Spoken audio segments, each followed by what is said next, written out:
তো এই যে ট্রাফিকে কাজ করতে এসে কি কি পরিস্থিতি ফেস করছো? পরিস্থিতি ফেস করছি বলতে এই যে কিছু বাইক, আমি যেমন আজকে টোটাল 10টা বাইক আটকাইছি। যেমন তারা হচ্ছে হেলমেট পরে নাই, লাইসেন্স নাই। আচ্ছা, লাইসেন্স না থাকলেও আমি অনেকজনকেই ছেড়ে দিয়েছি, কিন্তু হেলমেট নাই, তারপরে এটা নিয়ে তর্ক করতেছে। তো এই জিনিসগুলো আর কি খুবই বিব্রতকর যে আমরা কিন্তু তাদের ভালোর জন্যই বলছি হেলমেট পরার কথা, নিজেদের জন্য কিন্তু বলছি না। এখন তাদের কথা হচ্ছে যে এই এলাকার মধ্যে তারা হেলমেট কেন পরবে?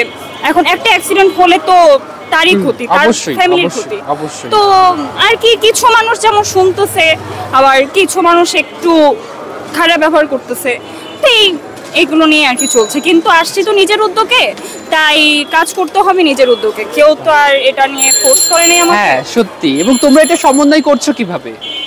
আমরা এটা নিজ উদ্যোগে আসছি, মানে কেউ আমাদের টিম করে দেয় নাই। মানে আমার মনে হয়েছে আমি আসবো, আমি আসতে ইচ্ছুক, আমি এসে দাঁড়াইছি।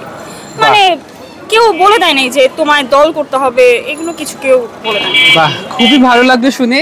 দেশ গঠনে আমাদের এই তরুণ সমাজকে এগিয়ে আসতে হবে। তোমরা স্ব উদ্যোগে এগিয়ে এসছো, সেজন্য তোমাদেরকে অনেক অনেক ধন্যবাদ। আপনাদেরও ধন্যবাদ।